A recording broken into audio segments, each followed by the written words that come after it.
And thank you. That was like parts for the night.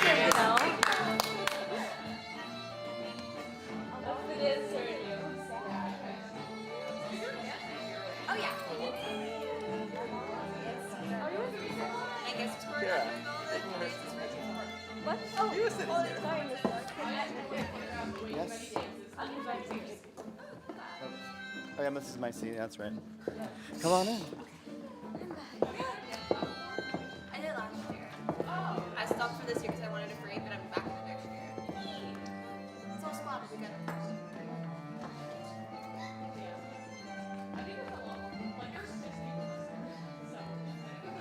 No, there's one. It's a squad.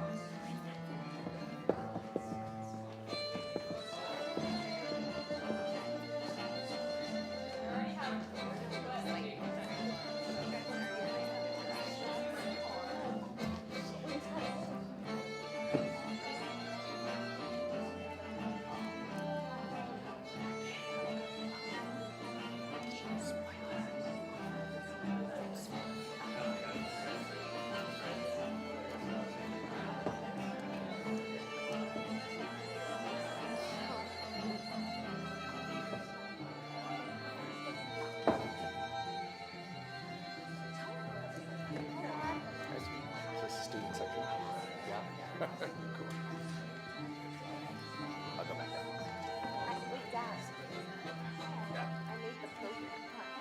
You made this? It's beautiful.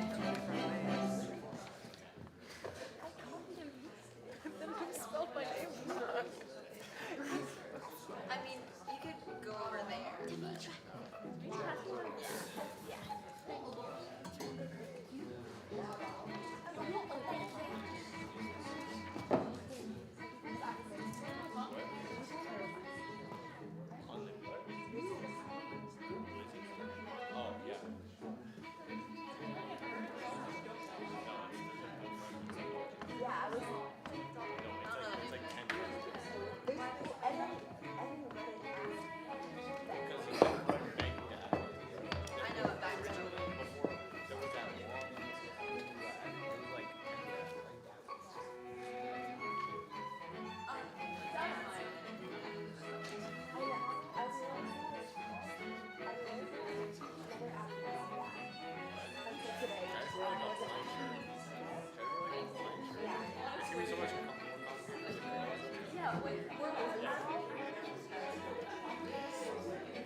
know if they're coming? Yeah. Do you know where they are? But I heard that they were leaving like a while ago.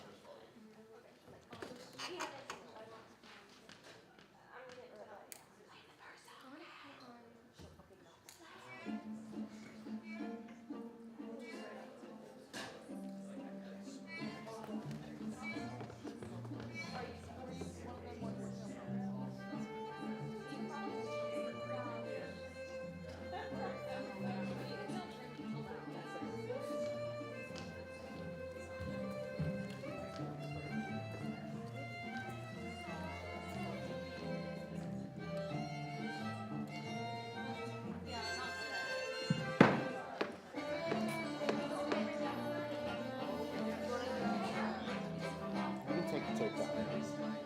Why don't we take the tape down so you guys can get through?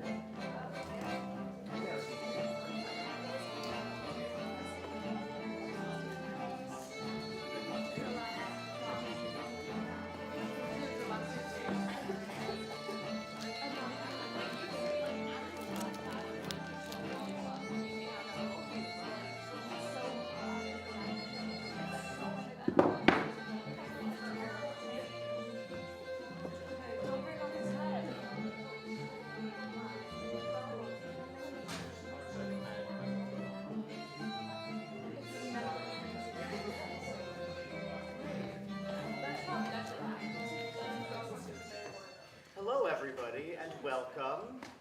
Thank you all for coming this evening. Tonight we're celebrating the work this past year of our upper school theater classes, Theater 1 through Theater 4 honors. We are going to see some scenes from The Crucible, which we're reviving from the first trimester, and we'll see some audition monologues that we are reviving from trimester 2, trimester 3, sort of overlap right at the edge there of those two trimesters. The students have been working really hard all year. This is a culmination of their work. We are so glad to have you here. Please, out of respect, turn off your cell phones or make sure they're on silent so that they don't interrupt any of the performances. Thank you again for being here. Enjoy the show.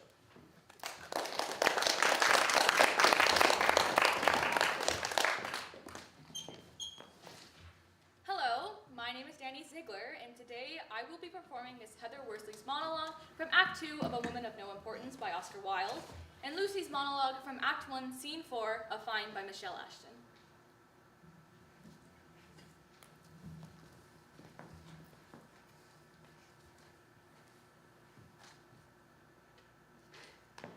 We are trying to build a life, Lady Hunstanton, on a better, truer, pure basis than life rests on here. This sounds strange to you all, no doubt.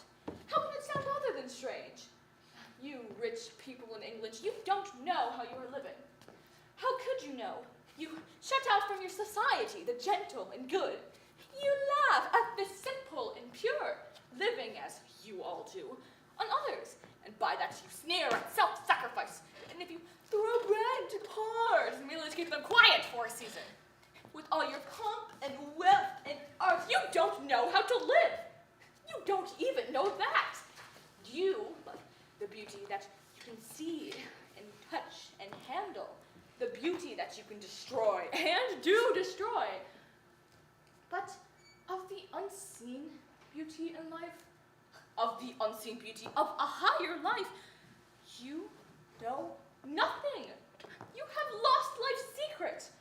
Oh, your English society seems to me shallow, selfish, foolish. It has blinded his eyes, stopped his ears. It lies like a leper in purple.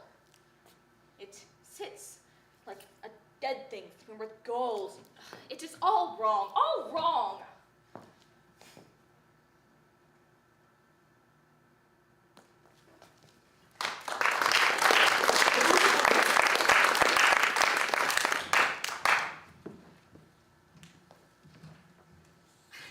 It's hard, you know,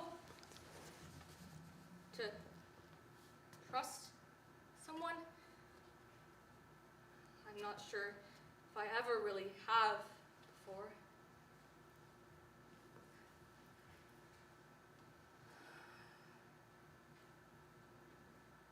My mom used to be so different. It's hard to remember, but I just get pictures sometimes. You know, when you get a picture of something and you know it's going to last your whole life. The first time I saw my mom with a black eye was one of those. She was making breakfast and she turned around and looked at me. And I just stared. It was as if I was looking through her eyes. There was nothing there. She just looked so old. And she looked at me for a second, but she didn't say anything. She didn't need to. I knew what she meant. And I swore to myself that I was never going to let that happen to me. I was never going to love someone that much that I let them do that to me. So I never have. And I never will. I don't talk about my dad because to me, he isn't there. He exists to me as this kind of blur, this huge figure that used to terrify us till one day got bored and pissed off. When he left, I was so happy. I thought everything was going to be so different. But it wasn't. Because my mom took his place, and I took hers.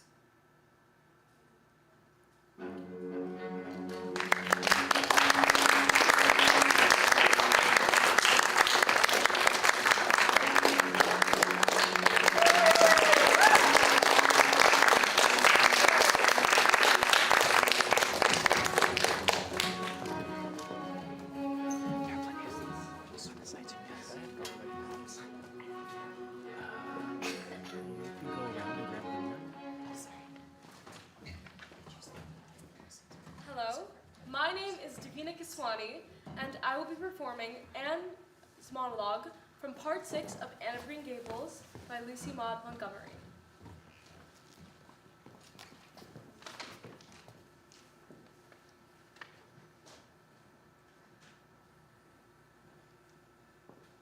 My name is Anne of Green Gables, and I have come to confess. It was all my doing, Miss Berry. Diana would never think of doing such a thing as racing to a bed and jumping on it. She is far too ladylike, whereas I am merely an orphan who doesn't know any better. So, I think we're to forgive Diana and let her have her music lessons back. I don't know what it's like to be wakened from the few hours of precious sleep granted an old woman in a strange bed by two ferocious wild girls landing on her head, but I can imagine it must have been terrifying in the extreme. And if you had any imagination, you could put yourself in our place. Don't you have any imagination, Miss Berry? Well, we honestly didn't know you were in there, and you scared us half to death. You should just imagine how exciting it was going to be for me to sleep in a spare bedroom reserved for important company. Such as yourself. As it was, I had to sleep with Minnie May, and you don't know how she kicks. Mine was the sleep of the bitterly disappointed Miss Berry. I was forced to lie awake all night knowing that I had cost Diana her career as a world-famous concert pianist.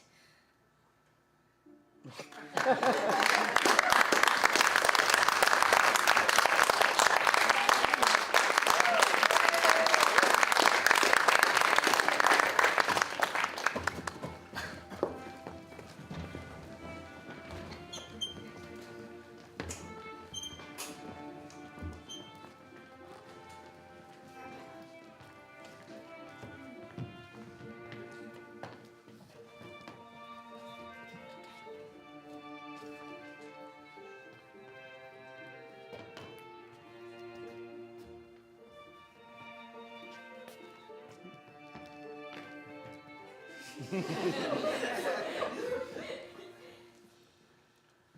am Morgan Moscona, and I will be playing John Proctor.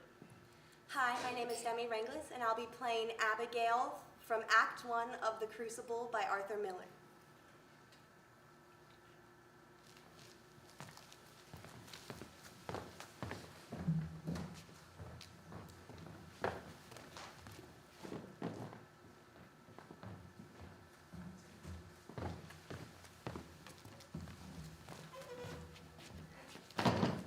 God, almost forgot how strong you are, John Proctor. What's this mischief here? Oh, she's only gone silly somehow. The road past my house is a pilgrimage to Salem all morning. Town's woman witchcraft. Oh, posh. We were dancing in the woods last night, and my uncle leaped in on us. She took Friday's all. Oh, you're wicked, aren't you? You'll be copying the socks for age 20. Give me a word, John. A soft word. No, Abby. That's done with. You come 5 miles to see a silly girl fly? I know you better. I come to see what mischief your uncle's grown now. Put it out of mind, Abby. John, I'm waiting for you every night. Abby, I never give you hope to wait for me. Something better than hope, I think. Abby, you'll put out of mind. I'll not be coming for you more. You're surely sporting with me. You know me better. I know how you clutched my back and sweated like a stallion whenever I come near. Or did I dream that? It's she put me out. You cannot pretend it were you. I saw your face when she put me out, and you loved me then, and you do now. Abby, that's a wild thing to say. A wild thing, they say wild things. But not so wild, I think. I've seen you since you put me out. I have seen you nights. I have hardly stepped off my farm this 7th month. I have a sense for heat, John, and yours has drawn me to my window, and I have seen you. Standing there, burning in your loneliness. Do you mean to tell me that you've never looked up at my window? I may have looked up. And you must. You are no wintry man. I know you, John. I know you. I cannot sleep for dreaming. I cannot dream, but I wake and walk about the house with the way I find you coming through some door. Child. How do you call me child? Abby, I may think of you softly from time to time, but I'll cut off my hand before I ever reach for you again. Put out of mind, we never touched, Abby. But we did. Aye, but we did not. I marvel at how such a strong man may let such a sickly wife Just be speak my so. Elizabeth! She is blackening my name in the village. She is telling lies about me, and you bend to her. Let her tell you like a... wicked!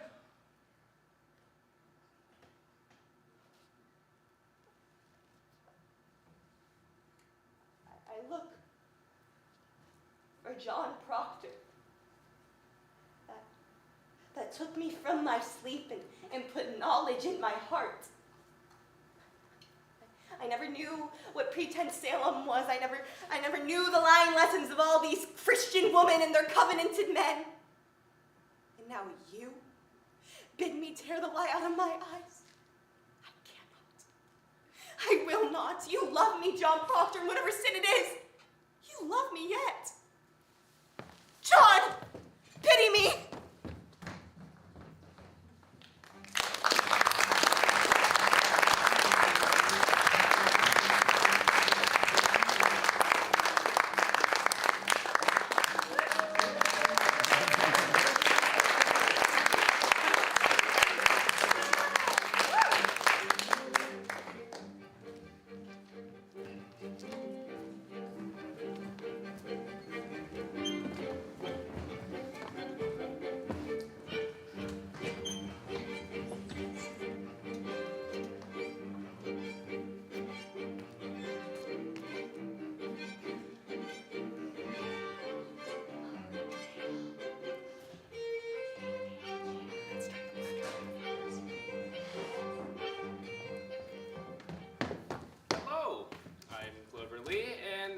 Performing the main character from the Scottish Plays monologue of Act 2, Scene 2 of the Scottish play by Shakespeare, followed by O'Brien's monologue from Act 2, Act 3, Scene 1 of 1984 by George Orwell.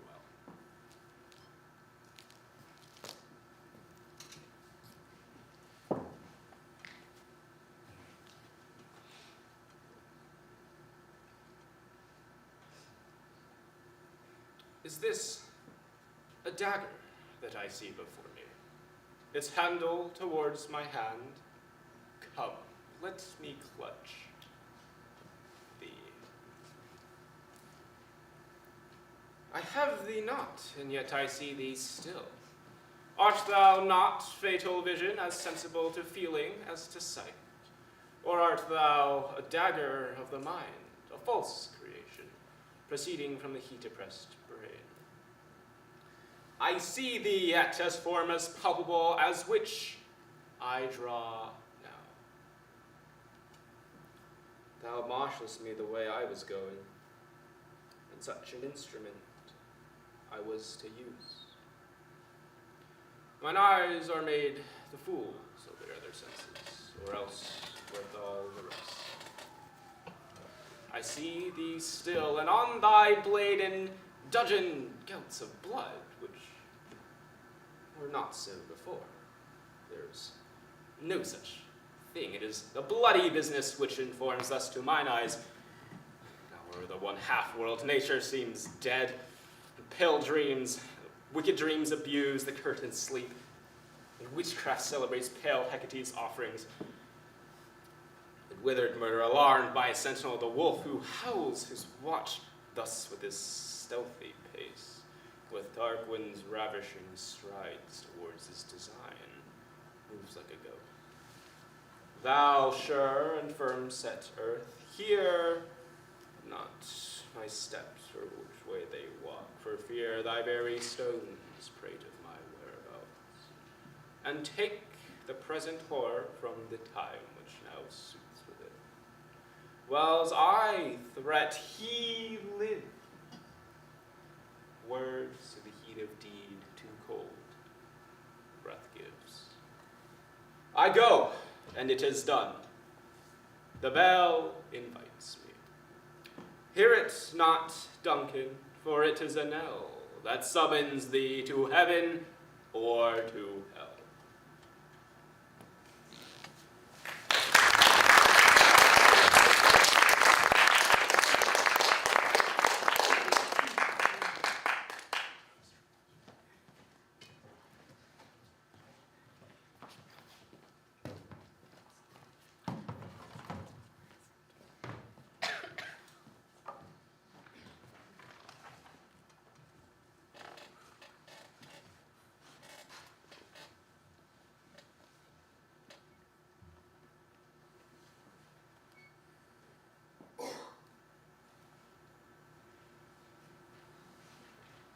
Now I will tell you the answer to my question.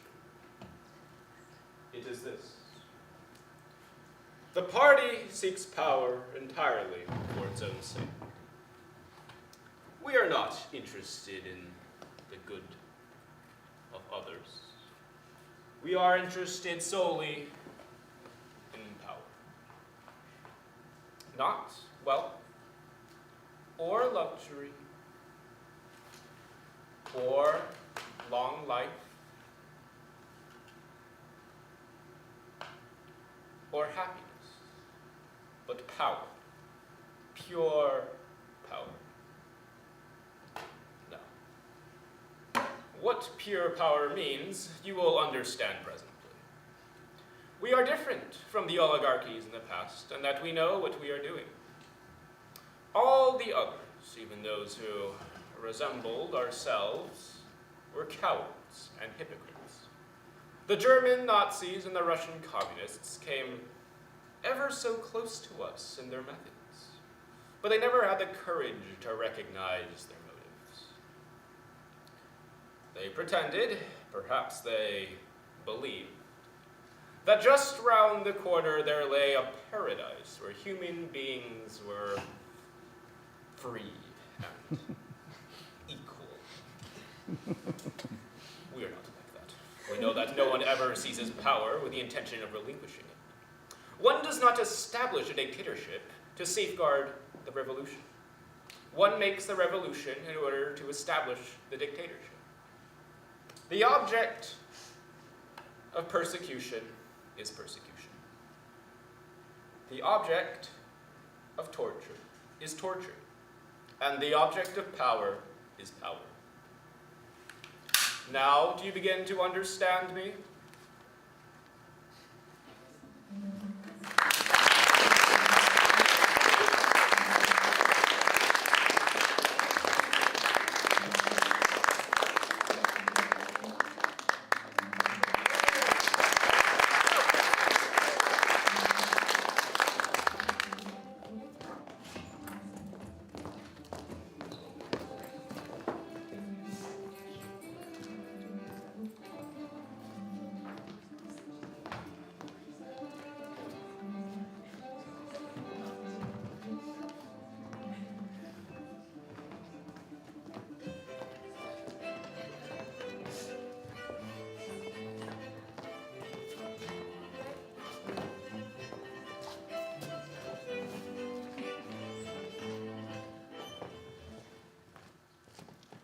Hi, I'm E. Nielsen, and I'll be playing John Proctor.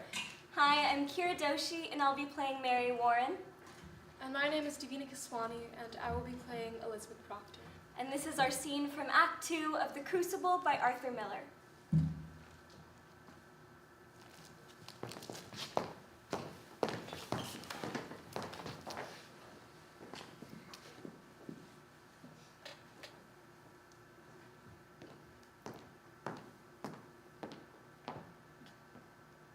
I made a gift for you today.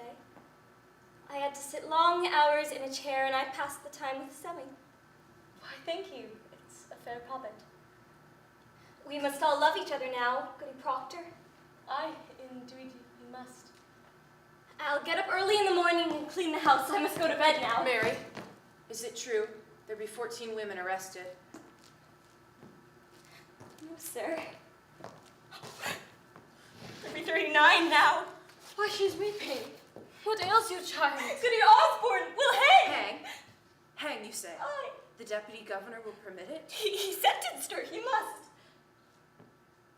But not Sarah Good. For Sarah Good confessed, you see? Confessed. To what?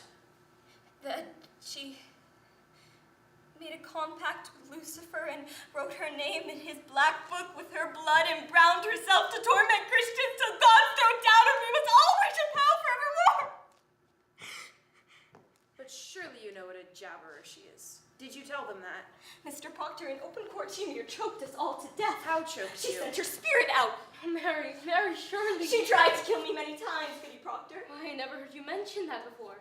I never knew it before. I never knew anything before. When she come into the court, I say to myself, I must not accuse this woman, for she's so very old and poor and sleeps in ditches. But then she sat there, denied and denied and denied, and I feel a misty coldness climbing up my back and the skin on my skull begin to creep, and I feel a clamp around my neck, and I cannot breathe air, and then I hear a voice, a screaming voice, and all at once I remember everything she done to you. Why? What did she do to you? So many times, Mr. Proctor, she comes to this very door begging bread and a cup of cider. And mark this, whenever I turned her away, she mumbled.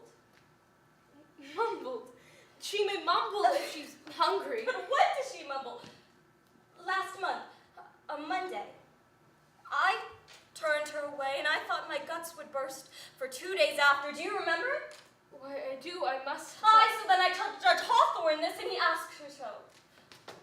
Goody Osborne, says he, what curse may you mumble so that this girl must fall sick after turning you away? And she replies, only my commandments, sir. I hope I may say my commandments, says she. And that's an upright answer. Aye, but then Judge Hawthorne asked her to recite for us your commandments, and of all 10, she could not say a single one. She never knew no commandments, and they had her in a flat lie. And so condemned her? Why, they must when she condemned herself. But the proof. I told you the proof. It's hard proof, hard as rock, the judges say. You will not go to court again, Mary Warren. I must tell you, sir, I will be gone every day for quite some time. I am amazed you do not see what weighty work we do. What work you do? It's strange work for a Christian girl to hang old women. But we will not hang them if they confess. Sarah Good will only sit in jail sometime. you think on this? Goody Good is pregnant. Pregnant? Are they mad? The woman's near to sick. They had Dr. Griggs examine her, and she's full to the brim. And smoking a pipe all these years, no husband either. But she's safe. Thank God, for they'll not hurt the innocent baby. But be that not a marvel? You must see it, sir. It's God's work we do. So I'll be gone every day for quite some time. I'm an official of the court, they say. And I'll official you. I won't stand whipping anymore. Never promise now you'll stay at home. The devil's loose in Salem, Mr. Proctor, and we must discover where he's hiding. I'll whip the devil out of you. I saved your life today. I am accused?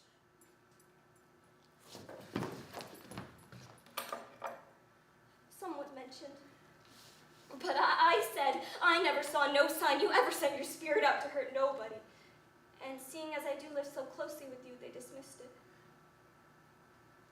Who accused me? I am bound by law. I cannot say it. I only hope you will not be so sarcastical with me no more. 4 judges and the king's deputy sat with us to dinner but an hour ago. I would have you speak civilly to me from this out. Go to bed. I'll not be ordered to bed no more, Mr. Proctor. I am 18 and a woman, however single. Do you wish to sit up? Then sit up. I wish to go to bed. Good night, then. Good night.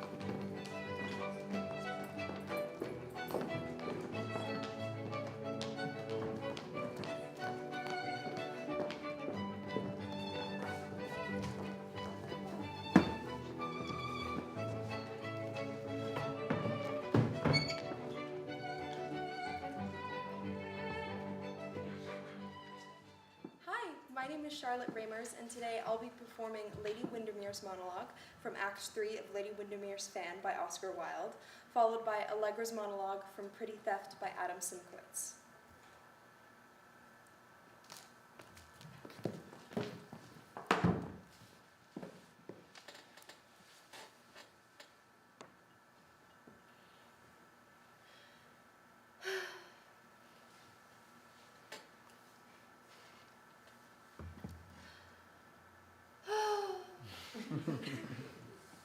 Why doesn't he come? This waiting is horrible. He should be here. Why is he not here to wake by some passionate words, some fire within me? I'm cold. Cold is a loveless thing. Arthur must have read my letter by this time. If he cared for me, he would have come after me, would have taken me back by force. But he doesn't care. He's entrammelled by this woman, fascinated by her, dominated by her. If a woman wants to hold a man, she merely has to appeal to what is worst in him. We make gods of men, and they leave us. Others make brutes of them, and they fawn and are faithful. Hideous life is.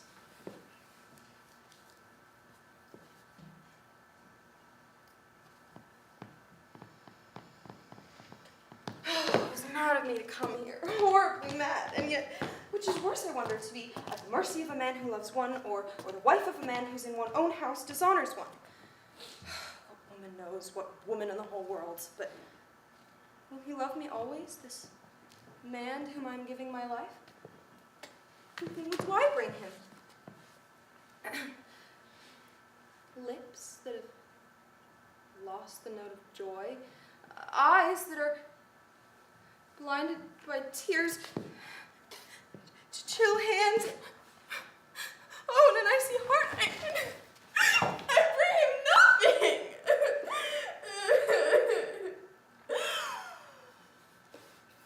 I must go back. No, I can't go back. My letter's between their power. Arthur would not take me back. fatal letter. No, no. Lord Darlington leaves for England tomorrow. I will go with him. I have no choice. No, no, I must go back. Let Arthur do with me what he pleases. I can't stay here. It's been madness, my coming. As for Lord Darlington, oh, here he is. Ooh, what shall I do? What can I say to him? Will he let me go away at all? I've heard that men are horrible, brutal. Oh!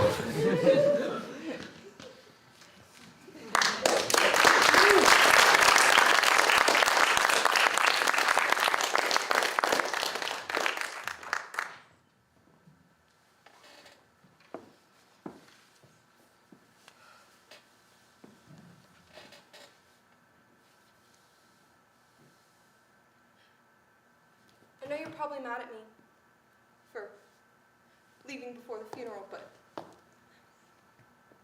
I just can't do it. My whole body itches, and it doesn't go away until I can't see this house, or this town, or the state from my rearview mirror. This way's better. This way, I'll go straight to school, and you don't have to look at me or think about me. You can tell people you have a daughter, but you don't have to talk to me on the phone or see me on the couch. I'll be a low-maintenance daughter. Just like you always wanted. I'm gonna go. I know you'll probably want to talk to me again someday. Maybe after I graduate and get a job and get married and buy a house and have my own daughter. Maybe then you can be her favorite. Maybe then we can pretend that you were a really great mother. She doesn't have to know, and I don't have to tell her.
Hi, my name is Demi Ranglis, and I will be performing Sonia's monologue from Act 4 of Uncle Vanya by Anton Chekhov.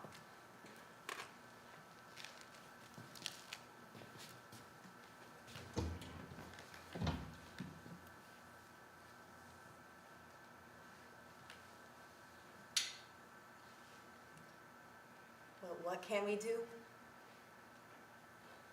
We must live. Yes. Uncle Vanya, we shall live. We shall live through the long procession of days before us and through the long evenings. We shall patiently bear the trials that fate imposes on us. We shall work for others, both now and when we are old, and when our final hour comes, we shall meet it humbly. But then, beyond the grave, we shall say that we have suffered and wept, and that our life was bitter. And God will have pity on us. Then, dear, dear uncle, we shall see that bright and beautiful light. We shall rejoice and look back upon our sorrow here. A tender smile.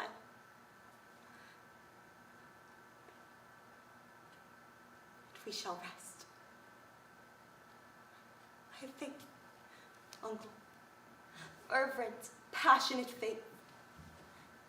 We shall rest. We shall hear the angels singing. We shall see heaven shining like a jewel. We shall see all sorrow, all our pains sink away in the great compassion that shall enfold the world. I have faith. I have faith.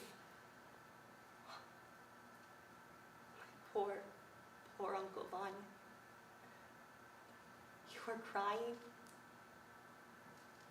You have never known what happiness was, but wait, Uncle. Wait. We shall rest. We shall rest.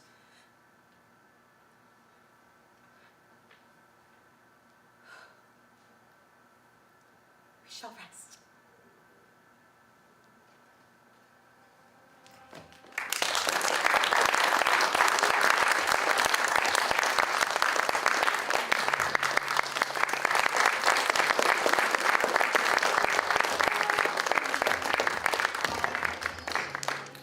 There will be a brief 5-minute intermission.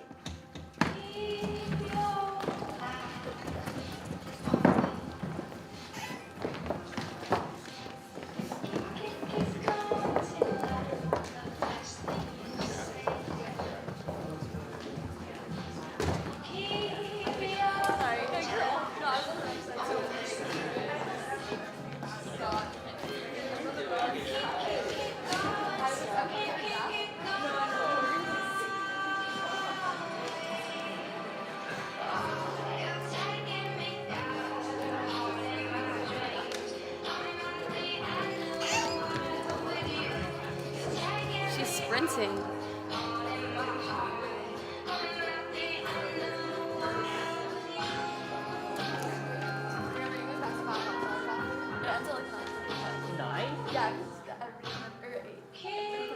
I feel like it's not gonna help me if I go back. So. I think so much.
Hawthorne.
Hi, my name is Zach Von Baron, and I'll be performing a monologue. I'll be performing Will Hayes' monologue from Act 2 of Shakespeare in Hollywood by Ken Ludwig.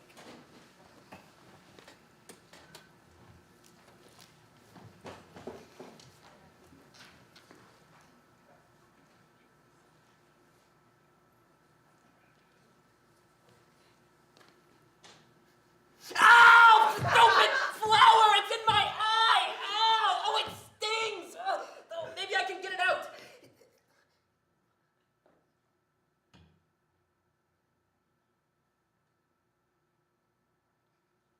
But soft. What light through yonder window breaks? It is the east, and I am the sun. Oh my God! 'Tis beauty truly blent. Is this a swagger I see before me? My person beggars all description. I could hop 40 paces through the street and make defect perfection. I could make me a willow cabin at my gate and let the babbling gossip of the air cry out, Will Hayes! Will Hayes. God in heaven, just look at that face. So strong, yet vulnerable. So harsh, yet playful. Demanding, yet kindly. Noble, but with a common touch. It's no wonder people frown at me all the time. They want to be me. To be or not to be me, that is the question. I'll fix them. I'll fix them all. I'll listen to all their little complaints. And I'll smile. And smile. And be a villain. And I'll say, no! You may not fill your film with smut in the name of art. I will not have it. You may not bribe me with fame or women or money. Unless it is a lot of money. And there shall be no more compromises.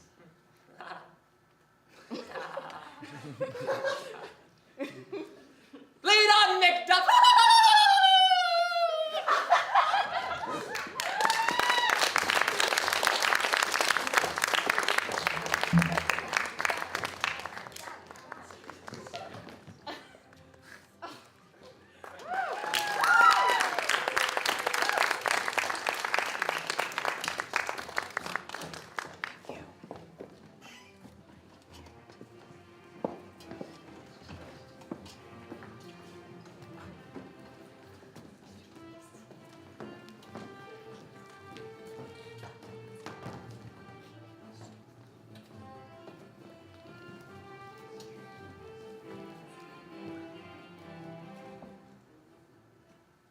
Hi, my name is Zach Von Baron, and I'll be playing Reverend Paris, Hi, my name is Jaden Hames, and I'll be playing Abigail. and we'll be doing a scene from Act 1 of The Crucible by Arthur Miller.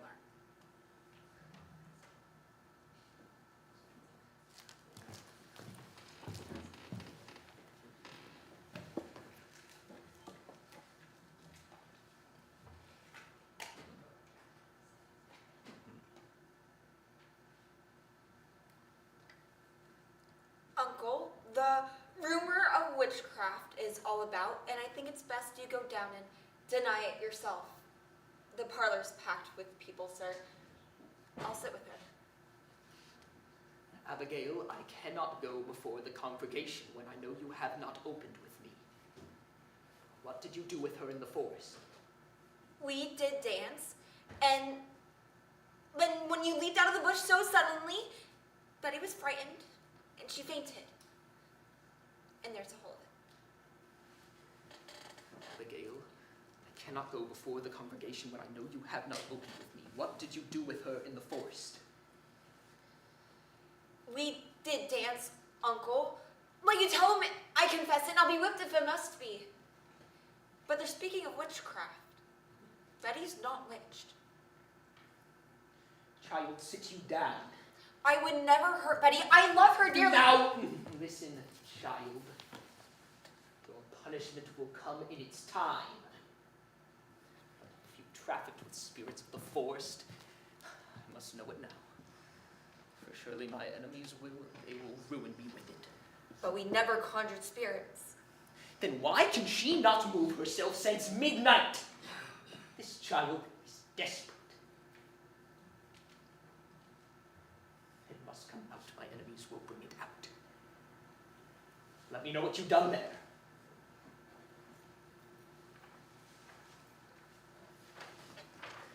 Abigail, do you understand that I have many enemies? I have heard of it, Uncle. There is a faction that is sworn to drive me from my pulpit. Do you understand that? I think so, sir. How then? In the midst of such disruption, my own household is discovered to be the very center of some obscene practice. Abominations are done in the forest. Uncle! You call this sport?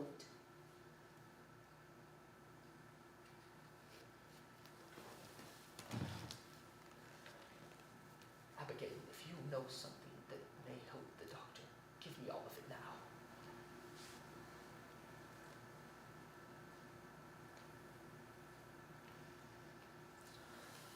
I saw Tituba waving her arms over the fire when I came on you. Why was she doing that? And a screeching and gibberish was coming from her mouth. She was swaying like a dumb beast over that fire. She sings her Barbados songs, and we dance. I cannot blink what I saw, Abigail, for my enemies will not blink it. I saw a dress lying on the grass. A dress?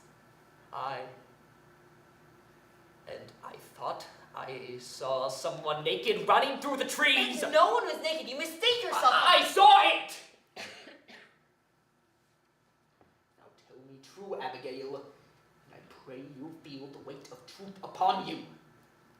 For now my ministry's at stake. My ministry and perhaps your cousin's life.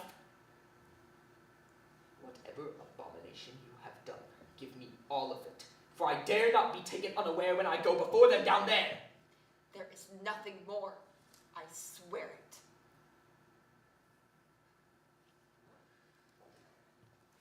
Abigail, I have sought here 3 long years to bend these stiff-necked people to me.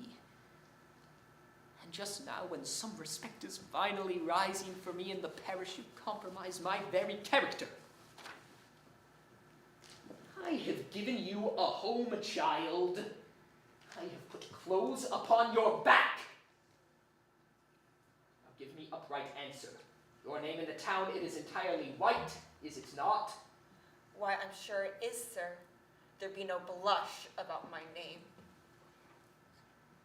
Abigail, is there any other cause than you have told me for your being discharged from Goody Proctor's service? I have heard it said, and I'll tell you exactly as I heard it. She will not come to the church this time of year, for she will not sit so close to something so sweet. She What hates signified that remark? She hates me, although she must, for I would not be her slave. It's a bitter woman, a lying, cold, sniveling woman, and I will not work for such a woman. And that she may be. And yet it has troubled me that you are now 7 months out of their household and no other family is called for your service. They want slaves, not such as I. Let them send to Barbados for that. I will not black my face for any of them.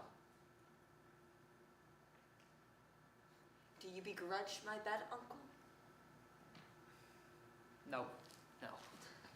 My name in the village is good. I will not have it said my name is sold. Goody Porter is a gospel liar!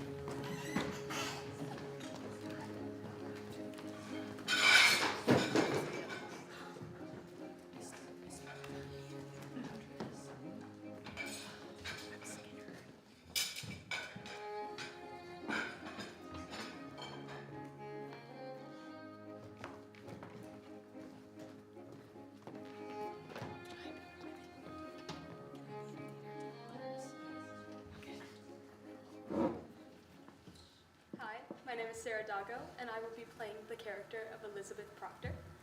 Hi, my name is One Boy Kennedy, and I'll be playing John Proctor. And we will be performing a scene from Act 2 of The Crucible by Arthur Miller.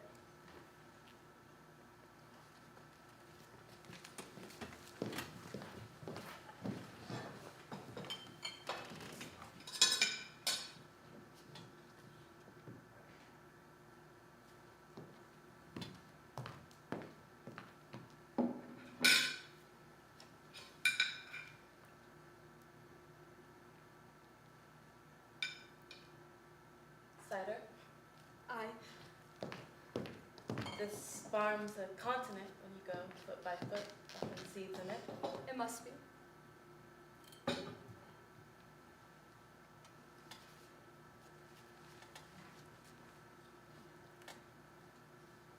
You ought to bring some flowers in the house. Oh, I forgot. I will tomorrow. It's winter here yet. On Sunday, let you walk with me and we'll walk the farm together. I never see such a load of flowers upon the earth. Lilac has a purple smell. Lilac is the smell of nightfall, I think. Massachusetts is a beauty in the spring. It is.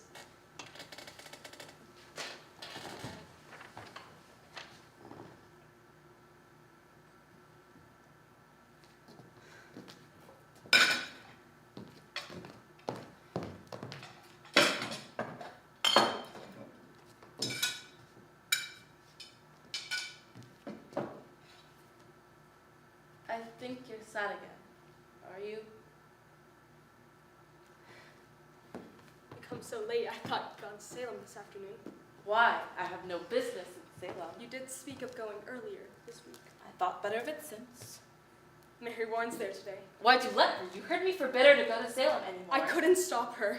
It is a fault. It is a fault, Elizabeth. You're the mistress here, not Mary Warren. She frightened all my strength away. How may that mouse frighten you, Elizabeth? It is mouse no more. I forbid her go, and she raises up her chin to me like the daughter of a prince, and she says to me, I must go to Salem, Goody Proctor. I am an official of the court. Court? What court? It is a proper court they have now. They've sent out 4 judges out of Boston, weighty magistrates of the general court. And at the head sits the deputy governor of the province. Why, she's mad. I would to God she were. There be 14 people in the jail now, she says. They'll be tried, and the court have power to hang them too, she says. They'd never hang. The deputy governor promised hanging if they'll not confess John. I think the town's gone wild. She speak of Abigail. I thought she were a saint to hear her. Abigail brings the other girls into court, and where she walks, the crowd will part like the sea for Israel. Folks are brought before them, and if they howl and fall to the floor, the person's clamped in jail for bewitching them. It is a black mischief. I think you must go to Salem, John. Yes, I think so. You must go tell them it is fraud. It is, Shirley. Let you go to Ezekiel Cheever. He knows you well. And tell him what she said to you last week at her uncle's house. She said it had naught to do with witchcraft, did she not? She did. She did. God forbid you keep that from the court, John. I think they must be told. They must. They must. It is a wonder they do believe her. I would go to Salem now, John. Let you go tonight. I'll think on it. You cannot keep it, John. I know I cannot keep it. I say I will think on it. Good. Then let you think on it. I'm only wondering how I may prove what she told me, Elizabeth. If the girl's a saint now, I think it is not easy to charge fraud, and the town gone so silly. She told to me in a room alone. I have no proof for it. You were alone with her. For a moment alone, Why, then it is not as you told me. For a moment, I say. The others come in soon after. Do as you wish.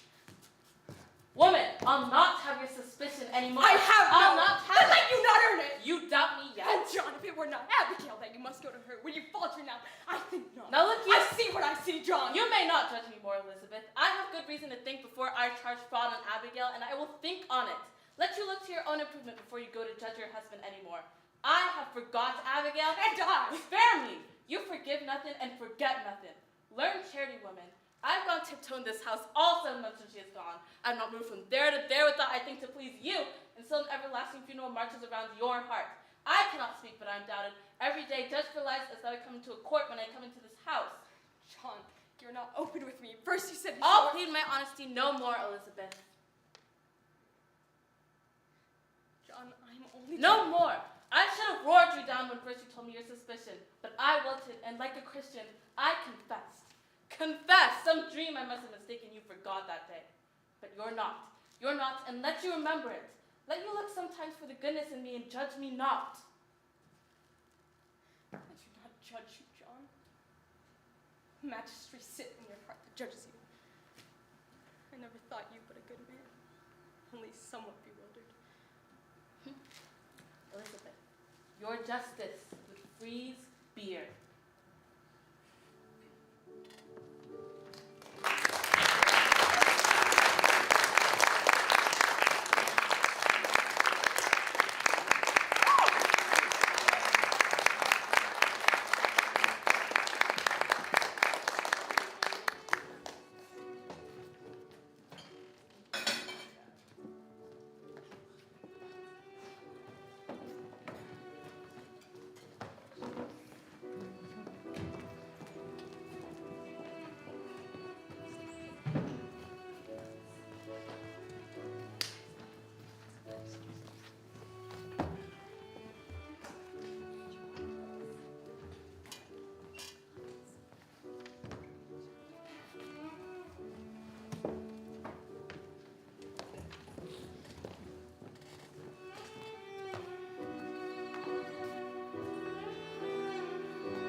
Hi, my name is Mina Aldis, and I'll be playing Elizabeth Proctor.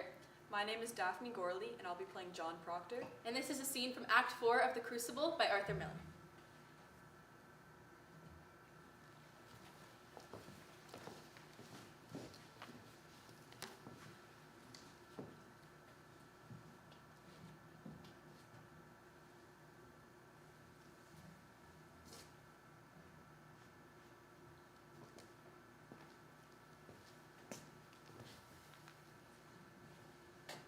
Child. It grows. There's no news of the boys. They're well. Rebecca Samuel keeps them. You have not seen them? I've not. You are a marvel, Elizabeth. You've been tortured. They come from my life now. I know it. None have yet confessed? There be many confessed. Who are they? Be 100 or more, they say. Goody Ballard is one. I say a good kind is one. There be many. Rebecca? Oh, Rebecca. She's 1 foot in heaven now. Naught may hurt her more. And Giles? I've not heard it. I hear nothing where I am kept. Giles is dead. When did he die? Well, he was not hanged. He would not answer aye or nay to his indictment. If he denied the charge, they'd hang him surely and auction off his property. So he stand mute. And he died Christian under the law, so his sons will have his farm. It's the law, for he cannot be condemned a wizard unless he answer the indictment aye or nay. Then how does he die? They press him, John. Press? Great stones they lay upon his chest till he answer aye or nay. They say he give them but 2 words. More weight, he says. Died. More weight? Aye. If we're a fearsome man, Giles Corey. I've been thinking I would confess them, Elizabeth. What say you, if I give them that? I cannot judge you, John. What would you have me do? As you will, I would have it. I want you living, John, that's sure. And Giles' wife, have she confessed? She will not. It is a pretense. What is? I cannot mount the gibbet like a saint. It is a fraud. I am not that man. My honesty is broke, Elizabeth. Nothing spoiled by giving them the sly that were not wrong long before. You've not confessed till now that speak goodness in you. Spite only keeps me silent. It is hard to give a lie to the dogs. I would have your forgiveness, Elizabeth. It is not for me to give, John. You should see some honesty in it. Let them never lie, die now to keep their souls. It is a pretense for me, a vanity that binds God, nor keeps my children out of the wind. What says you? John, it comes to naught that I should forgive you if you'll not forgive yourself. It's not my soul, John, it is yours. Be sure of this, for I know it now. Whatever you will do, because a good man does it. I've read my own heart this month, John. I have sins of my own to count. It takes a cold wife to prompt lecturing. Enough! Enough! Better you should know me. I will not hear I know you. You take my sins upon you, John. No, I take my own. My own. John, I counted myself so plain, so poorly made. No honest love could come to me. Suspicion kissed you and I did. Never knew how I should say my love. For a cold house I kept. Do what you will, but let none be your judge. There be no higher judge under heaven than Proctor is. Forgive me, John. Never knew such goodness in the world.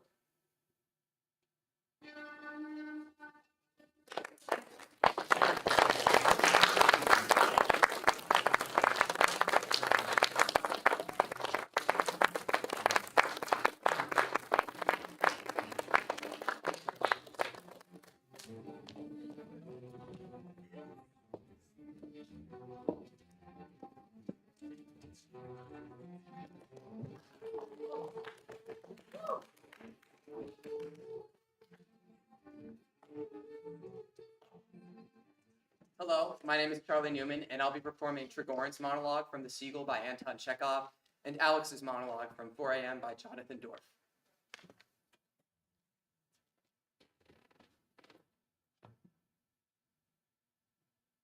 You call my life wonderful and delightful, but to me, all of these pretty words, if I may say so, are just like marmalade, which I never ate. Listen, you're very kind and very young, but I don't understand what is so delightful about my life. You know when a man is obsessed with something, haunted day and night by the idea of, say, the moon or something? Well, I've got my moon. Every single day, I am haunted by the same persistent thought.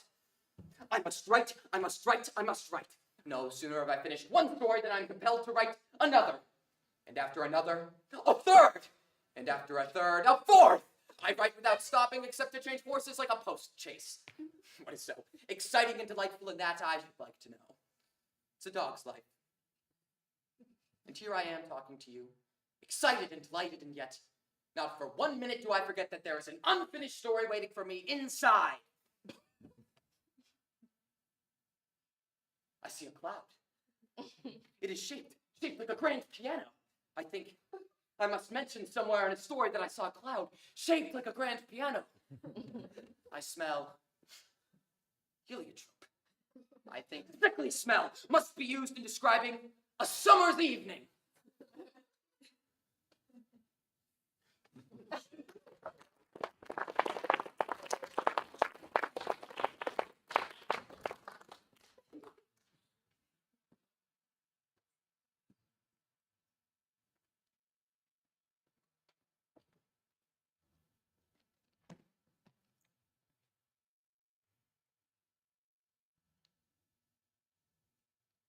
To whom it may concern, I recently purchased your 4-inch peeling knife. You advertise it as, and I quote, the chef's ultimate weapon. Cutting through fruits and vegetables like hot butter, standing up to the demands of the busiest professional kitchens. With no need for sharpening for 3 to 5 days. 3 to 5 days. Not days, not weeks, years. I've had your knife for 3 days. And in these 3 days, I've cut half a dozen tomatoes, 1 each red, yellow, and orange pepper, and 2 cloves of garlic. Not bunches, cloves. And not even big ones. And therein lies our problem. See, I take your knife with no need for sharpening for 3 to 5 years, and 13 vegetables later, it punks out. And it comes to 2 puny wrists. Your 4-inch carbon steel isn't up to the job. It cuts like a butter knife. The blood is dripping so slowly it could be hours before I even lose consciousness. But my parents are the only people I know who don't have a lethal pharmacy in the cabinet. And they're out with the car, so it's not an option either. And now, thanks to your carbon steel disappointment, I have to sit here and hurt.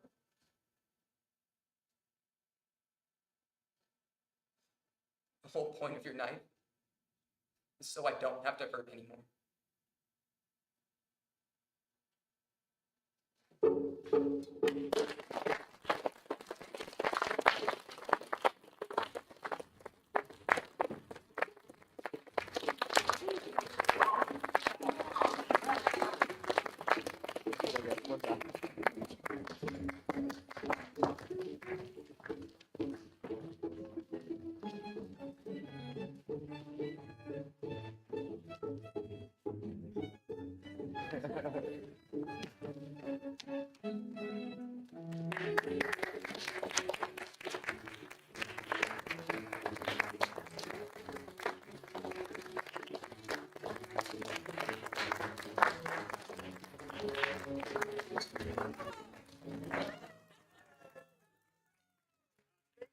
Much everybody for being here. We appreciate you coming here to celebrate these students' beautiful work tonight.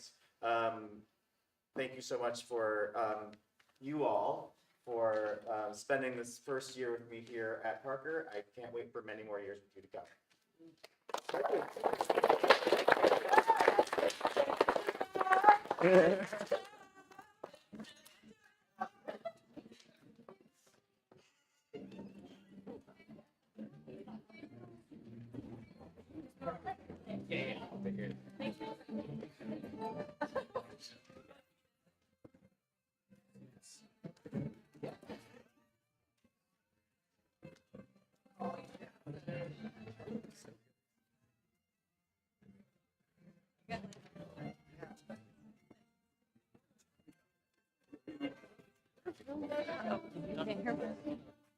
I had no fun. I didn't know.